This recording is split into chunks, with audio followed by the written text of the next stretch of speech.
grand dialogue. Sigi Kafoba. Idawani wa Makara. Le grand dialogue, l'émission de débat du studio Tamani sur votre radio. Chenni Beri. Halud Mauni. Chenni Beri. Sigi Kafoba. Le grand dialogue. Mesdames, Messieurs, bonsoir, bienvenue au grand dialogue de Studio Tamani, report de la rentrée scolaire. Ce que nous savons, c'est le thème du débat de ce soir. Initialement prévu pour le 1er octobre, la rentrée scolaire a été reportée au 4 novembre prochain. C'est le ministre de l'Éducation nationale qui l'a annoncé ce lundi 30 septembre, à quelques heures même de l'ouverture des classes. Raison avancée par le ministre, l'état de catastrophe nationale décrété dans le pays depuis le 23 août dernier. Même si les gens n'ont pas d'autres détails sur les raisons de ce report, certains parents d'élèves ont dénoncé une décision in extremis, alors que d'autres ont salué ce report qui, selon eux, leur permettrait de bien se préparer. Que comprendre du report de la rentrée scolaire? Quelles répercussions sur l'année scolaire prochaine? Comment éviter un nouveau report? Avec nos invités au nombre de 3, aujourd'hui nous allons aborder toutes ces questions. Il s'agit au nombre de 2 plutôt, le troisième invité ayant décliné l'invitation. Il s'agit du ministère de l'Éducation nationale qui n'a pas souhaité participer à ce débat. Les autres invités sont Djoukamadi Sissoko de la Fédération nationale des associations des parents d'élèves et étudiants du Mali et Mohamed Touré du syndicat, et Boubacar Abdou Touré plutôt, du syndicat des professeurs de l'enseignement secondaire et des collectivités territoriales. Sekou Gadjigo va modérer ce grand dialogue. Mesdames, Messieurs, bonsoir et bienvenue. Le grand dialogue. Merci, chers invités, d'avoir répondu à notre invitation. Avant d'entrer dans le vif du sujet, je voudrais vous faire écouter cette déclaration du ministre de l'Éducation nationale. C'était lundi dernier, 30 septembre, au journal de 13h de l'ORTM. Nous l'écoutons. Communiqué numéro 2024-007, ministère de l'Éducation nationale. Le ministre de l'Éducation nationale, tenant compte de l'état de catastrophe nationale, a l'honneur d'informer l'ensemble de la communauté éducative que la rentrée des classes 2024-2025 est reportée au lundi 4 novembre 2024. Alors, ce communiqué laconique qui est tombé à la mi-journée lundi dernier, annonçant le report de la rentrée scolaire à quelques heures de cette reprise des classes. Djoukamadi Sissoko, est-ce que vous, en tant que parent d'élèves au niveau de votre organisation, est-ce que vous avez été surpris par cette annonce du ministre? Bon, d'abord, je te remercie de m'avoir invité sur ce plateau. Moi, c'est Djoukamadi Sissoko, je suis membre de la Fédération nationale des parents d'élèves et étudiants du Mali. Et quand vous me dites qu'est-ce que j'ai été surpris, j'ai été éberlué parce que je n'ai rien compris. Il aurait pu vraiment nous éviter ce désastre. Auparavant, les parents d'élèves étaient rapprochés par le département afin qu'on parle de l'école dans toutes ses péripéties. Je ne peux pas comprendre que l'ouverture, on puisse quand même programmer l'ouverture sans au moins avoir l'avis des parents d'élèves. Et quand vous me dites que je suis surpris, je suis plus que surpris et même désappointé. Alors donc cette date du 1er octobre qui avait été annoncée comme la date d'ouverture des classes, vous n'avez pas été associés, les parents d'élèves? En tout cas, la plupart d'entre nous, et je vois que tout le bureau peut me témoigner que on n'a pas été invités du tout par le ministre, par le département. Donc c'est dans la salle... Mais est-ce qu'habituellement c'est ce qui se faisait? Mais auparavant, bon, vous m'avez interrompu, c'est encore je vous ai dit qu'auparavant, toutes les péripéties de l'école, on était invités à y participer. Et c'est droit, je crois que le premier partenaire de l'école, c'est la Fédération des parents d'élèves. Et je vous assure que depuis que ce département, enfin, à l'arrivée de ce ministre-là, vraiment, nous n'avons rien compris. Il nous a mis de côté comme des appendices. Donc, on s'est contenté de ce rôle-là. Voilà. Alors, Monsieur Touré, vous êtes enseignant, vous êtes du syndicat des professeurs de l'enseignement secondaire et des collectivités territoriales. Vous aussi, vous avez été Alors, Djougamari, plus que surpris, ou bien vous vous y attendiez? Ce n'était pas une surprise pour vous? Bonsoir Sekou, bonsoir au co-débatteur, le doyen Sissoko. Et avant de répondre à la question, on dira aussi bonsoir à toute la communauté éducative. Bon, par rapport à la question, est-ce que nous avons été surpris? Moi, je dirais non, parce qu'en réalité, nous, depuis un moment donné, nous avons constaté quand même qu'il y a des difficultés.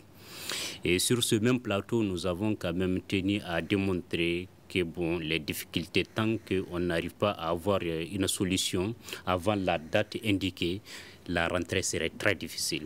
Mais comme ils sont dans le rôle de fixer les dates, ils l'ont fait. Et puis voilà, à la grande surprise, nous en tant qu'enseignants, je l'avais dit ce jour que nous, en tout cas, on fixe la rentrée. En tant qu'enseignants, nous sommes prêts à rentrer. On n'a pas d'autre choix que d'aller parce que c'est notre métier. Mais on a toujours exprimé le mais en disant qu'il y a des difficultés et ces difficultés-là sont réelles. Alors, quelles sont ces difficultés que vous avez relevées? Les difficultés qu'on a relevées, les difficultés en réalité sont d'ordre matériel, d'ordre pédagogique et même d'ordre naturel. Et c'est la raison naturelle qui a été avancée pour, n'est-ce pas, fixer les dates. Tandis que la date même de la rentrée a été fixée depuis le 30 août.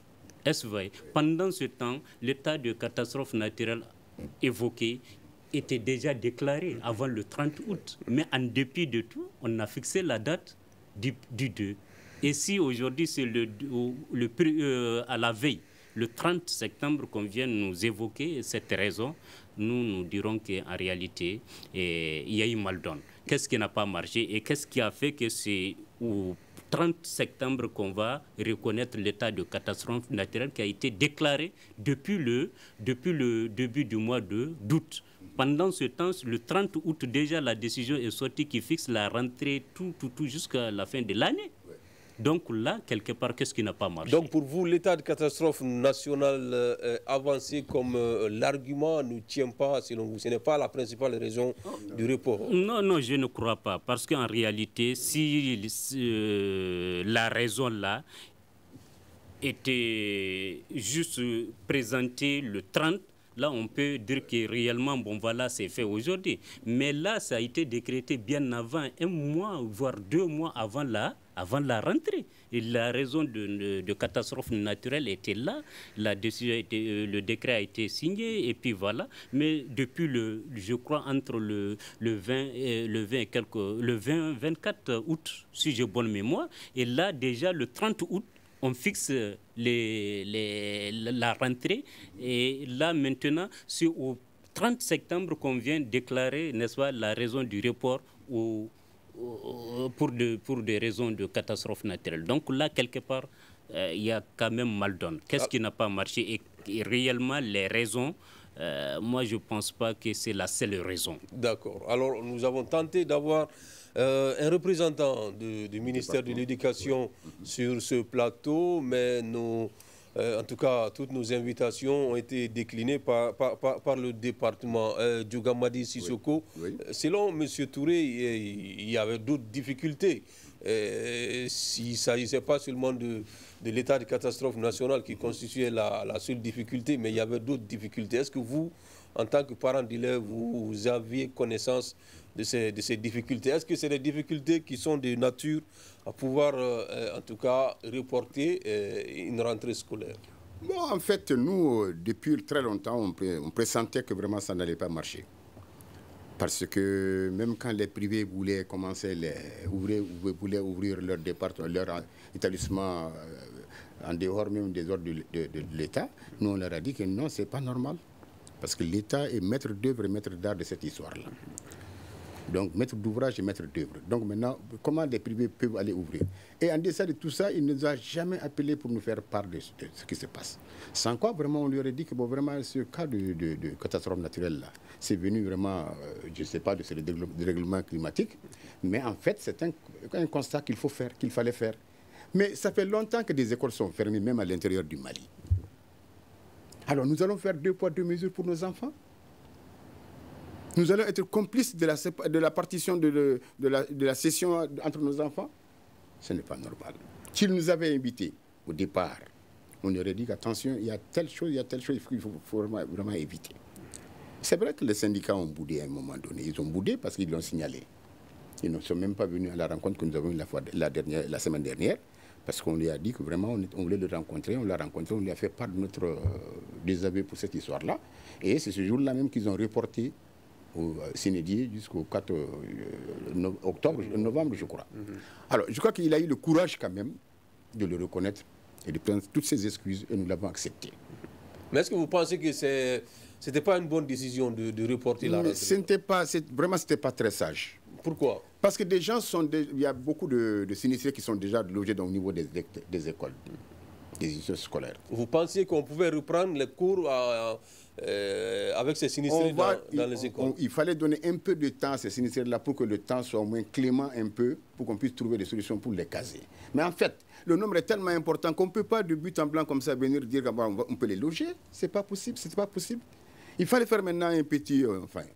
accepter vraiment de souffrir avec un peu de résilience et maintenant reporter la date d'ouverture, c'était tout. Donc pour vous, il ne fallait pas fixer la rentrée au 1er octobre. Et ça nous a même étonné quand une fois, je crois qu'on l'a interviewé, il a dit non, urbi orbi, que vraiment l'école, c'est pour le 1er octobre, c'est pour le 1er octobre.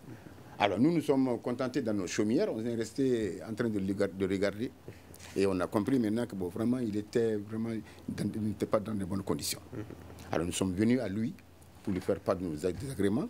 Et maintenant, il nous a vraiment présenté ses excuses. Et je crois que nous allons travailler ensemble. D'accord. Alors, M. Touré, selon Djougamari, la décision n'était pas sage. Est-ce qu'on pourrait, on pouvait éviter tout cela? Mais est-ce que vous pensez la même chose? Vous pensez que ce n'était pas sage de reporter la rentrée? Ou bien pour vous, c'était une bonne décision? C'est ce qu'il fallait faire? Bon, nous, l'appréciation, on la laisse à ceux-là qui ont fixé et qui ont vraiment... Mais en tant qu'enseignant, oui, en tant qu'enseignant, en tant qu'acteur, nous déjà, nous avons quand même montré à un moment donné que, bon voilà, en tant qu'enseignant, en tant que partenaire, n'est-ce pas, que les conditions ne sont pas réunies pour faire cette rentrée. Il faut quand même donner un temps de préparation à l'ensemble, n'est-ce pas, des partenaires et à l'ensemble de la communauté éducative afin de faire une bonne rentrée et qu'elle soit une rentrée inclusive. Que tout, en tout cas, même si parce qu'on ne peut pas dire que, bon voilà, vu les situations, que tout le monde, n'est-ce pas, serait dans les meilleures conditions pour la rentrée, mais que l'essentiel soit mis dans les conditions pour effectuer cette rentrée. Ça veut dire que malheureusement, vous n'étiez pas prêt pour le 1er octobre? Nous, on était prêts. Bon, en tout cas, nous, on était prêts pour la rentrée. Mais il y avait des actions en cours parce qu'ils viennent d'énumérer. Effectivement, à un moment donné, il y avait des difficultés entre et il y en a même d'ailleurs, parce que nous avons quand même à 2 rencontres refusé d'y participer. Est-ce que vous voyez, c'est quand même une façon de nous exprimer. Vous voyez? Donc là, maintenant, pourquoi ne pas créer un cadre d'échange avec l'ensemble des partenaires, n'est-ce pas, pour parvenir à une rentrée inclusive? Il fallait quand même attendre. Mais en dépit de tout ça, on a quand même persisté, insisté comme quoi que, bon, voilà, la rentrée aura lieu. Et là, maintenant, le volte-face qui avait eu lieu, là, nous ne saurons la commenter. Parce qu'en réalité, nous ne sommes pas... s'il y avait eu le 4... on n'a prévu aucune action qui nous empêche de rentrer le 4. Nous, on allait rentrer, même si, bon, voilà, demain ou après-demain, on pourrait poser des actions. Mais on n'était pas dans une logique, n'est-ce pas, de ne pas rentrer. On a juste boudé des rencontres. Mais dire qu'on ne va pas rentrer, on n'était pas dans cette logique-là. En tout cas, c'est pour exprimer un malaise. Et le malaise est une réalité aujourd'hui. Alors, habituellement, est-ce que vous, comme les parents d'élèves, vous aussi, en tant qu'enseignant, vous êtes consulté, sinon associé aux décisions de fixation de la date de la rentrée? Et bien sûr, nous avons toujours participé. Nous avions toujours participé en tant qu'acteurs, syndicats. Bien sûr, on était associés, on était là pour donner nos impressions, nos points de vue par rapport à la rentrée.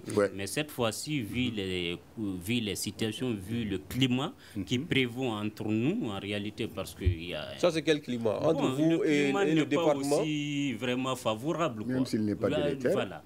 Voilà, le climat n'est pas aussi que ça entre nous et le département. Ça, c'est une réalité. Est-ce que vous voyez, les syndicats ont vraiment un malaise qu'ils ont exprimé à partir de leur refus de participer, n'est-ce pas, à 2 rencontres du ministère de l'Éducation. Donc, ça veut dire que quelque part, ça n'allait pas. Est-ce que vous voyez? Sinon, d'habitude, le syndicat participe. D'accord. Djougamari Sissoko, alors vous avez déploré l'attitude attentiste quand même du ministre qui n'a pas anticipé, qui ne vous a pas associé. Peut-être que vous lui aurez conseillé de ne pas fixer la rentrée au premier pour éviter ce report à la dernière minute. Mais est-ce que tout cela, on peut l'imputer au ministre, toute la responsabilité? Je crois que vraiment, ce n'est pas la peine de faire son procès ici, parce qu'en fait, peut-être que... En tout cas, on les a quand même invités. Non, c'est toujours comme ça. C'est toujours comme ça. Il fuit tout le temps des débats pendant que c'est eux-mêmes qui sont concernés. Bon, nous sommes vraiment des additifs de l'école, c'est vrai, mais c'est eux qui sont concernés. C'est d'eux que dépend le sort de nos enfants. Peut-être qu'il a cru bien faire en essayant d'isoler les autres. Mais est-ce qu'une telle décision viendrait du ministre seulement? Mais normalement, c'est celui... vous savez, monsieur, si le ministre de l'Éducation nationale, là, actuellement, je crois que vraiment c'est quelqu'un de l'école.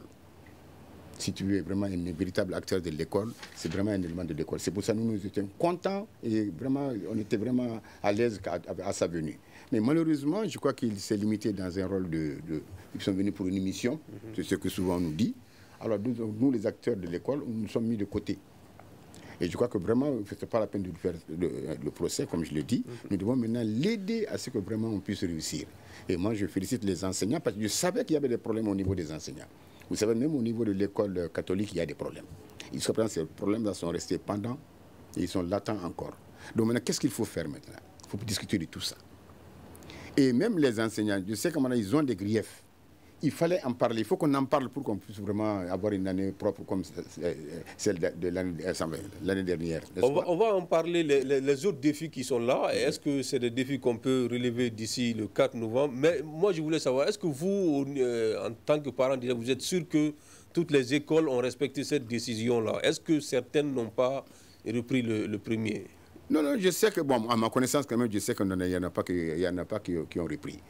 Et je sais que, bon, également aussi, à cœur vaillant, rien n'est impossible. On peut vraiment, la résilience dont les Maliens manifestent aujourd'hui, nous doit nous obliger à nous impliquer tous pour que cela marche. Je sais que d'ici le 4 octobre, ça va marcher. Il faut seulement que chacun y mette du sien. Voilà. D'accord. On a dit, il y a des défis.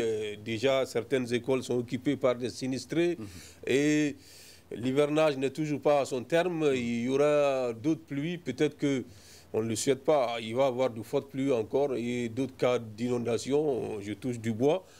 Mais si tel était le cas, est-ce qu'il n'y a pas de possibilité que les défis s'accroissent aussi? Parce qu'on voit que dans certaines écoles, les sinistrés sont là. S'il y a d'autres qui viennent s'ajouter à ça, est-ce que ça ne fera pas d'autres défis en plus, monsieur Touré? Bon, une grande question. Et là, parce que comme on le dit, les pluies, nul ne maîtrise la pluie. Quand ça vient, ça vient. Donc là, maintenant, on doit prendre des mesures, n'est-ce pas? On doit anticiper. Parce que toutes ces questions-là, en réalité, si on avait anticipé, on pouvait éviter cela. Mais malheureusement, c'est ça l'inclusivité. Parce que si réellement tout le monde était associé, peut-être on aurait pu partager les idées autres là. Ça aurait pu nous éviter le report de la rentrée. Bon, comme vous venez de le dire, les sinistrés, s'il y aura de nouvelles pluies, ça s'accroît. Il n'y a pas que la pluie, il y a même l'eau du fleuve qui est en train de prendre... Les lâchers d'eau au niveau des barrages. Au niveau de beaucoup de localités qui empêchent, n'est-ce pas, la reprise. Parce que là, encore ça, ce n'est pas la pluie, c'est l'eau du fleuve et qui a carrément monté. Donc, il y a tous ces aspects-là. Là, c'est de prendre, c'est d'anticiper, parce que si on n'anticipe pas d'ici le 4, est-ce qu'encore on peut faire la rentrée le 4?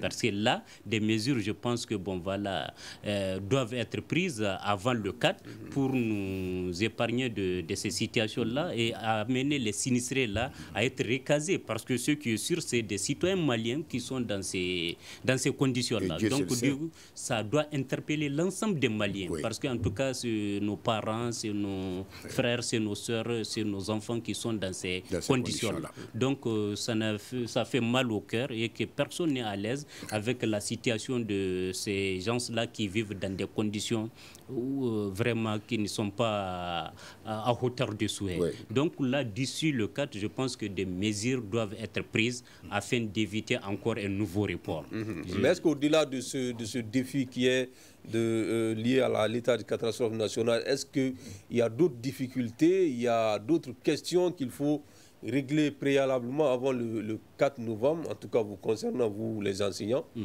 pour qu'on puisse faire la rentrée sereinement? Effectivement, pour qu'on puisse faire la rentrée sereinement, le 4 encore, on a à peu près un mois devant nous, n'est-ce pas, pour recoller les morceaux et faire un mea culpa afin de permettre, n'est-ce pas, à tous les acteurs de se retrouver pour échanger afin de faire une bonne rentrée pour le 4 novembre. Donc, si toutefois les conditions d'échange sont créées, je pense que nous, enseignants, en tant que syndicat, nous sommes toujours prêts et nous l'avons toujours manifesté d'ailleurs. On était les premiers à manifester notre bonne foi et nous sommes dans la dynamique. Nous n'avons jamais été, n'est-ce pas, de mauvaise foi. On l'a manifesté, mais malheureusement, cette bonne foi-là en train d'être brimée et interprétée d'une autre manière, parce qu'en réalité, nous, au niveau des syndicats, on a dit, on tient à ça, notre respect. Le respect du corps enseignant, ça c'est un de nos... Mais concrètement, au-delà de ce cadre d'échange que vous demandez, que vous soyez en tout cas associé à certaines décisions, que vous soyez écouté, au-delà de ça, concrètement, qu'est-ce que vous demandez aujourd'hui et qu'il faut régler impérativement avant le 4 novembre pour que la rentrée puisse se faire? Ce qui est sûr, dans les jours à venir, nous allons communiquer.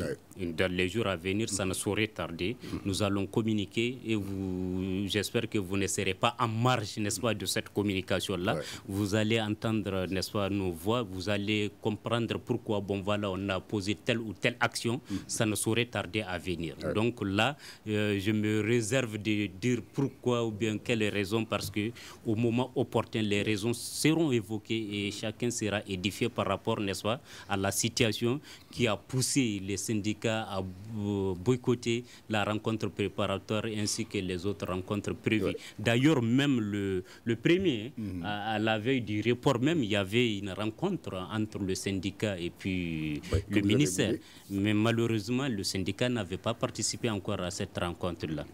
Le 30 septembre. D'accord. Djougamari Sissoko, vous en tant que parent d'élèves, vous avez l'expérience de ces genres de situations. Qu'est-ce que vous conseillerez aujourd'hui au département, mais aussi aux autorités, pour que d'ici le 4 novembre, les écoles puissent être libérées par les sinistrés et que la rentrée puisse se faire sereinement? C'est ça. Oui. Bon, je crois que ce n'est pas la peine je n'ai pas besoin de jeter même des courriers pour ça ou de consulter une boule de cristal pour ça. Il faut vraiment qu'on mette l'école à sa place, qu'on prenne l'école au sérieux. Et moi, je me rends compte que vraiment, ça ne va pas au niveau de l'école. Mais je suis mal à l'aise de dire ça ici. Je suis vraiment mal à l'aise. Tous les acteurs de l'école, on a l'impression que nous venons de quelque autre part, des ovnis. Je n'ai rien compris. Mais mettons-nous ensemble que ça marche. Quand vous voyez nos intellectuels, ils sont vraiment... Ça veut dire que tu les envies. Mais quand tu regardes nos élèves, tu n'as pas l'impression que c'est le reflet de ce qu'ils ont enseigné. Mais qu'est-ce qui se passe? Qu'est-ce qui se passe? Qu'on se remette en cause? Qu'on se remette en cause? Qu'on prenne l'école au sérieux? Qu'on investisse au niveau de l'école? Ils ont recruté combien d'enseignants ces derniers temps? Près 500 ou je ne sais pas combien d'enseignants? 400, hein? Mais est-ce que vraiment ça suffit même pour Bamako seul? Il faudrait vraiment qu'on s'y mette, hein? Il n'y a pas d'infrastructure au niveau du supérieur. Au niveau base aussi, pratiquement il n'y a rien. On se contente tout le temps des fonds à Darsk, de ceci, cela. Les mairies, on a donné les pouvoirs aussi, les pouvoirs aux mairies vraiment que l'école revienne à elles. Mais en réalité, ils ne peuvent rien faire. Ils n'ont pas de ressources. Les transferts de compétences et de ressources n'ont pas suivi. Il n'y a pas de recrutement à leur niveau. Et si la base n'est pas bonne, comment le supérieur peut être bon?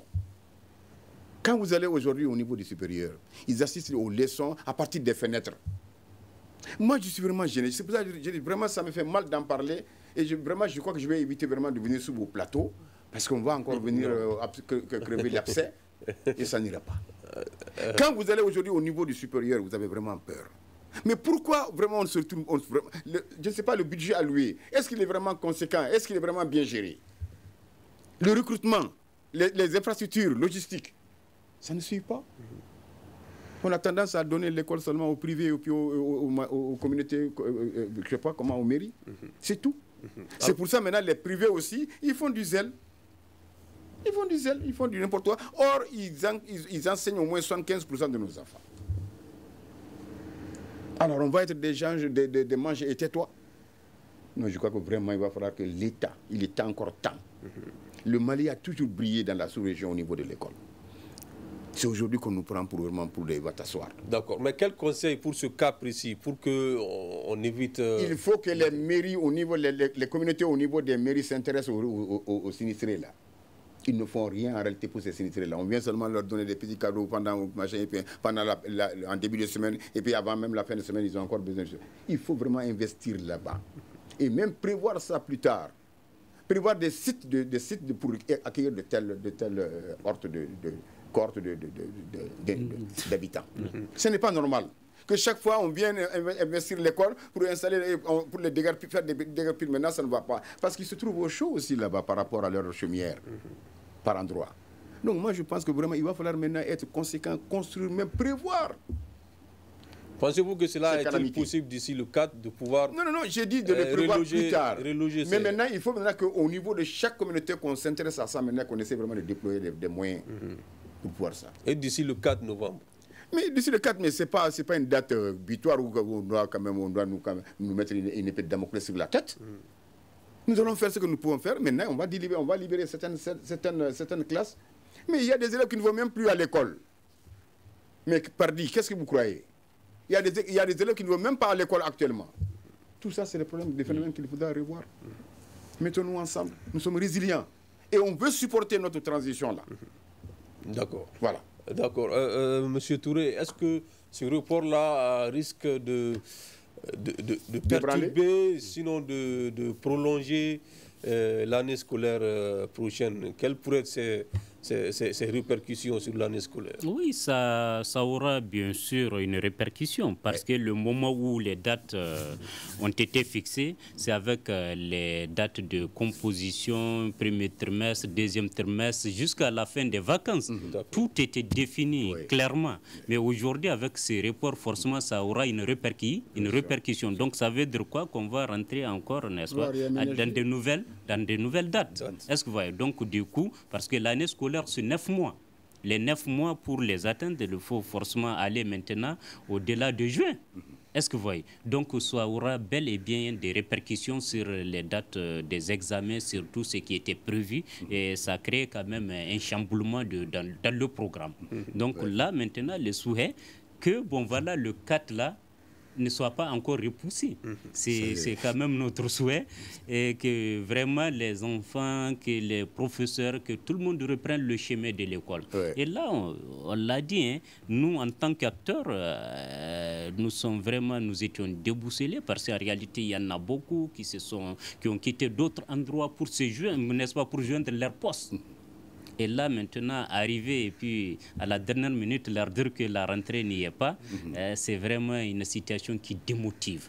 Donc là, il faut encore des moyens, des mécanismes pour vraiment motiver l'ensemble des acteurs afin qu'ils puissent reprendre le chemin de l'école avec la même ferveur et la même ardeur.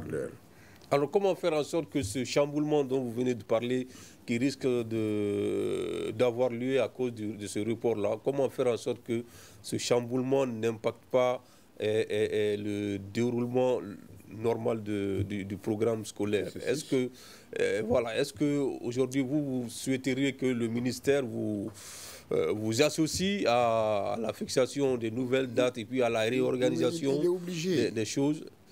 Bon, nous, ce n'est pas une demande formelle de nous associer. Non, loin s'en faut, nous sommes des partenaires. Et dans un cadre purement partenarial et dans le cadre du bon sens, et vraiment, on doit nous associer parce que nous sommes des acteurs clés, n'est-ce pas, de l'école. On ne peut pas faire l'école sans les enseignants, ce n'est pas possible. Quand on parle d'école, on parle d'enseignants. Oui. Donc, du fait qu'on parle d'enseignants, on ne peut pas nous ignorer. Ça, que ça soit très clair. Donc, si on est ignoré, ça veut dire qu'il n'y a pas d'école. Et le doyen l'a dit, en réalité, il faut que l'école revienne à l'école et qu'on sache que réellement, aujourd'hui, l'école doit être un cheval de bataille. Parce que si vous le constatez, même aujourd'hui, la crise, voire la guerre à laquelle on fait face, l'école est combattue. Oui. Et là, l'école est combattue. Pourquoi? Parce qu'en réalité, c'est un lieu d'éclairage, c'est un lieu où on apprend, c'est un lieu où on empêche, n'est-ce pas, aux enfants d'aller s'adonner à des pratiques malsaines. Donc, si toutefois on met l'école à l'écart, c'est vraiment créer une situation où la crise même, on ne veut pas la circonscrire. Parce que si toutefois les enfants, il a dit, il y a plus de 1000 et quelques écoles fermées. Ces enfants-là, qu'est-ce qu'ils font? Qu'est-ce qu'ils ont fait à Dieu? Est-ce que vous voyez? Ils méritent d'aller à l'école. Tous ces enfants-là qui sont égarés quelque part, bon voilà, s'il y a l'école, ils ne seront pas égarés. Donc l'école doit être vraiment un cheval de bataille. Et vous le constatez avec moi, il y a un mois de cela, au même moment où on s'attaque aux militaires, on s'attaque aux enseignants. Et pourtant, les enseignants ne sont pas armés. Parce que tout simplement, l'enseignant, là où il est, il n'y a pas de banditisme. Là où il est, il peut empêcher, n'est-ce pas, certaines pratiques.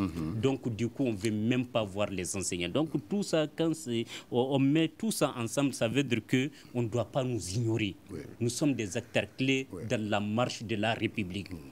Donc, du fait que nous sommes des acteurs clés dans la marche de la République, on ne doit pas être mis à l'écart. Notre rôle est très important dans le système, n'est-ce pas, dans le système même national, voire dans le système même de défense. Parce que les enseignants, en réalité, ils sont là où certains ne sont pas.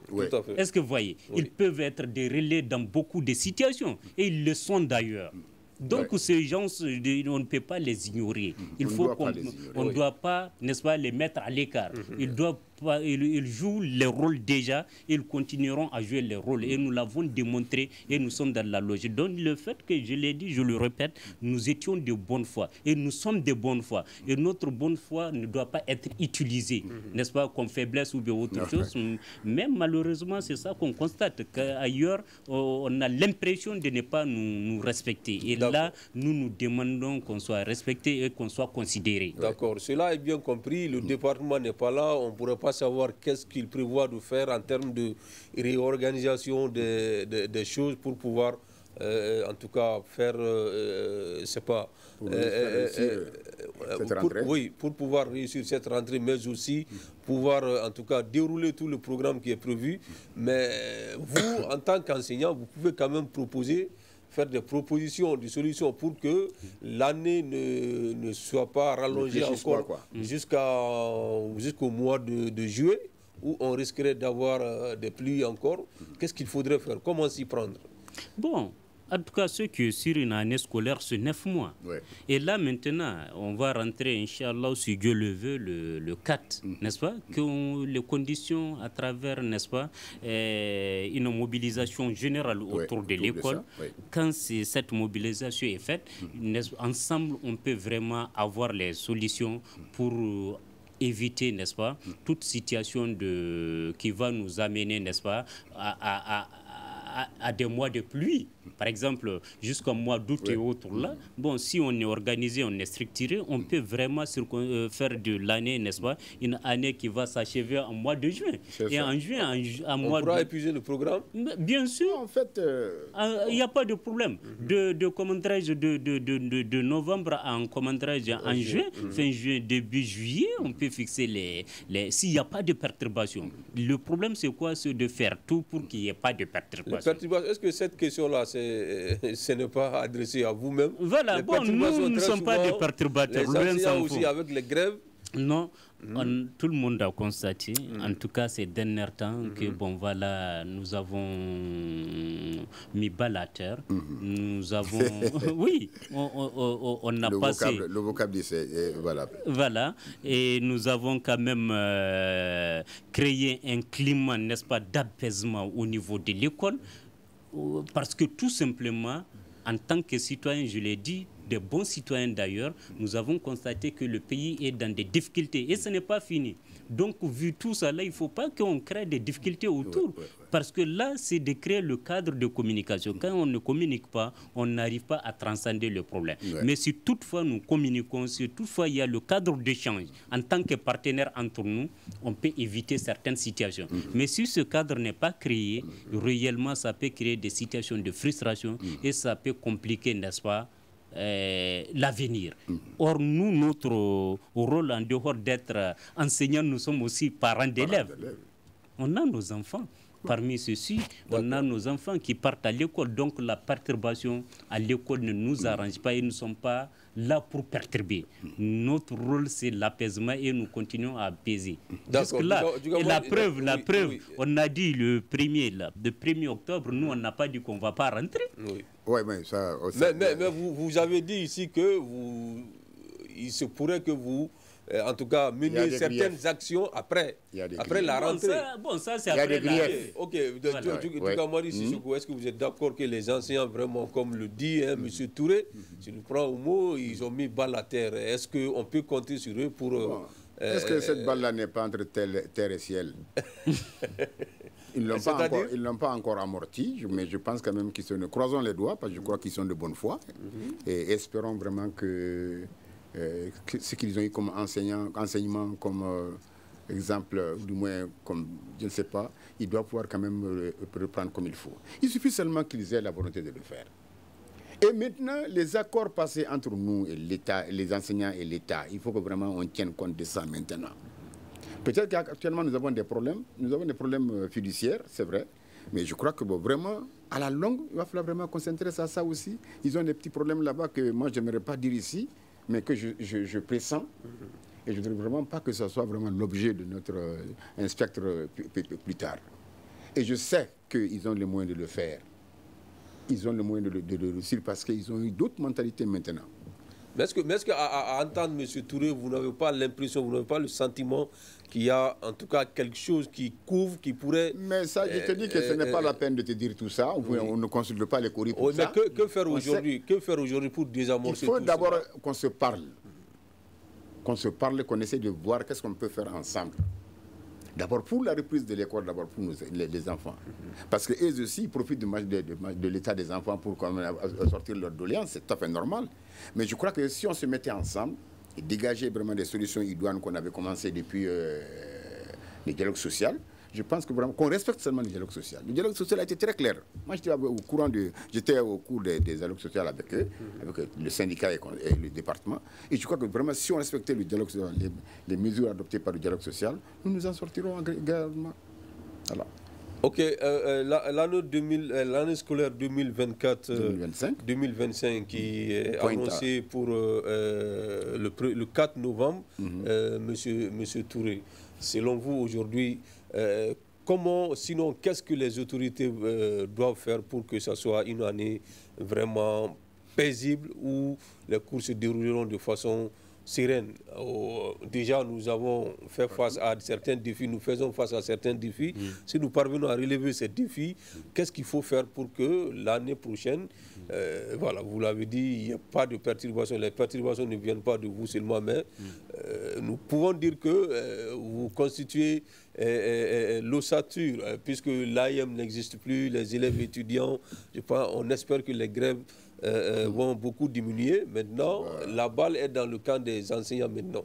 Mais qu'est-ce que vous demandez aux autorités au-delà de cette association, de cette consultation des enseignants que vous avez demandé? Non, que chacun à son niveau respecte ses engagements et que chacun s'assume. Voici toute la problématique. Que chacun respecte ses engagements et que chacun s'assume. Si toutefois, chacun d'entre nous, en tant que partenaire, on s'assume et que nous respectons nos engagements, je pense que ça va nous amener à une année, n'est-ce pas? Parce qu'il y a des engagements qui ne sont pas toujours très normaux. Est-ce que vous voyez? En tout cas, je l'ai dit, que chacun à son niveau, que ce soit, n'est-ce pas, nous en tant que syndicat, en tant qu'enseignants, qu'on respecte nos engagements, n'est-ce pas? Et autour de l'éducation, de respecter aussi ses engagements vis-à-vis, n'est-ce pas, des enseignants. Donc, si toutefois les partis respectent leurs engagements, je pense que l'école sera une école apaisée et ça serait vraiment l'école souhaitée. Est-ce que vous voyez? Et ça, on pourrait vraiment éviter n'importe quelle perturbation, parce qu'on est dans la dynamique. La dynamique, en tout cas, tout le monde l'a remarqué ces dernières années. Nous sommes c'est pas parce qu'on n'avait pas de revendications, c'est pas parce qu'on n'avait pas des problèmes, loin s'en faut, mais en tant que républicain, je reviens sur ça, en tant que Malien, nous sommes aussi résilients. Est-ce vrai? Et cette résilience-là ne doit pas être source, n'est-ce pas, d'empiétiner réellement les droits des autres. Est-ce que vous voyez? Donc là, les engagements, si c'est respecté de part et d'autre, et que chacun s'assume à son niveau, je pense qu'on va faire encore une très bonne année. Tu me fais sourire un peu. Voilà. Ok. Maintenant, une dernière question à tous les deux. Vous avez parlé de la démotivation des enseignants après ce report. Qu'en dites-vous du cas des élèves? Est-ce que les élèves aussi ne peuvent pas être impactés par ce report? Peut-être que certains vont baisser les bras, seront démotivés. Comment faire maintenant pour remobiliser ces élèves-là aussi, qui étaient prêts à reprendre le premier, mais avec ce report-là, peut-être qu'ils sont découragés, qu'ils n'ont plus la tête à l'école. En tant qu'enseignant, pédagogue. Voilà, pédagogue, effectivement, je l'avais dit dans mes propos, en réalité, quand l'annonce a été faite, ça a donné la chair de poule à tout le monde. Et en réalité, tout le monde était stupéfié par la teneur du message. Est-ce que vous voyez, ça a bouleversé et ça a vraiment fait son impact. Bon, en tant que pédagogue, je pense que notre rôle consiste, n'est-ce pas, à amener les enfants à comprendre que, bon, voilà, c'est une situation qui a mené à ce que cette décision-là soit prise, mais ce n'est pas une fin en soi, qu'ils se relèvent et qu'ils sachent que, n'est-ce pas, l'école doit continuer et ils doivent, n'est-ce pas, reprendre le chemin de l'école. Ça, c'est notre rôle. Nous l'avons toujours fait et nous allons continuer à le faire. Quand les élèves vont rentrer, n'est-ce pas, le 4 octobre, notre rôle, c'est de leur dire de travailler. Notre rôle, c'est de les amener, n'est-ce pas, à comprendre que l'année vient de commencer. Notre rôle, c'est quoi? C'est de les dire que, bon, voilà, ils doivent serrer la ceinture pour que l'année soit meilleure pour eux. Donc, ce rôle-là, nous ne serons pas en marge de cela. On va le faire parce qu'en réalité, c'est notre devoir. Est-ce vrai, en tant que pédagogue? Bon, voilà, en tant que citoyen, en tant que syndicat, nous pensons que vraiment c'est une situation réellement qui a démotivé. Et même les acteurs, parce qu'en réalité, imaginez-vous ceux qui étaient là en vacances et autour là qui se sont retrouvés. Ça peut les démotiver, mais qu'ils sachent que réellement, en tant qu'enseignant, ça fait partie, n'est-ce pas, de leur rôle et que vraiment que ce report-là n'entache en rien à leur motivation et à leur détermination, qu'ils s'engagent toujours, n'est-ce pas, à donner le meilleur d'eux-mêmes pour que vraiment l'année soit une bonne année scolaire. Donc ça, vraiment, c'est des messages que je lance à l'endroit de mes collègues, à l'endroit de mes camarades qui sont un peu partout sur le territoire national, qu'ils sachent que, bon, voilà, c'est une mission et ils doivent s'assumer pour cette mission-là. Qu'est-ce que vous pouvez ajouter à ça pour remobiliser, remotiver les élèves, mais aussi les enseignants? Oui, d'accord. Bon, je crois que je vais un peu plaider pour la Fédération nationale des parents d'élèves, parce qu'en fait, nous avons un bureau qui n'est quasiment pas très pratique. Parce que vous savez, nous avons nos problèmes. Mais compte tenu maintenant vraiment même de l'état de la nation actuellement, nous avons été avec humilité, nous avons écouté vraiment nos besoins, nos sollicitations. Mais le sort des enfants évoque tout le monde, demande à tout le monde vraiment de s'impliquer. Et ce n'est pas seulement au niveau de l'école seulement, hein, même au niveau de l'école coranique. Mais regardez Gadjigo un peu dans nos rues, quand vous allez au niveau des administrations là, vous voyez des enfants dans la rue toute la journée avec des pots. Mais qu'est-ce qu'ils vont devenir ces enfants-là? Est-ce qu'on ne doit pas s'intéresser à ceux qui sont à l'école et mettre ceci de côté?